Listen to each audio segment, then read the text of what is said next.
பரிசுத்த நாமத்துக்கு ஸ்தோத்திரம். 3 மாதம் முன்பு கன்னியாகுமரி போல காத்து இந்த 4வது மாதத்துல கூட எங்களுக்கு தேவை எல்லாவற்றையும் தேவன் சந்திக்கிறாரு.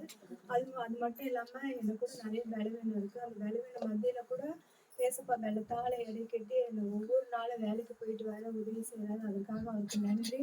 அது மட்டும் இல்லாம எங்க அம்மா கூட பாத்தீங்கன்னா நல்லபடியா கண் ஆப்ரேஷன் செய்ய கூட ஏசப்பா எனக்கு உதவி செஞ்சாரு.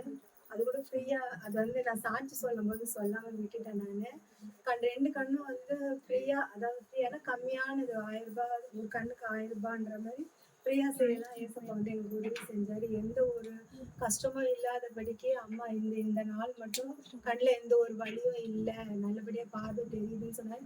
ஏசப்பாக்கு நன்றி சொல்றேன் நான். அது மட்டும் இல்லாமல் பிரதீப்க்கு வந்து ஒரு நல்ல வேலை கிடைக்கணும், அதுக்காக நீங்க எல்லாம் ஜெயிச்சுக்கோங்க. மோனிக்கு வந்து இந்த வாரத்தோட அவளுக்கு வந்து காலேஜ் முடியுது, அடுத்த டிகிரி போகணும்னு சொல்றா. அது படிக்க கூட ஏசப்பா வந்து உதவி செய்யணும். என் குடும்பத்துக்காக நீங்க ஜெயிச்சுக்கணும். உங்களுக்கு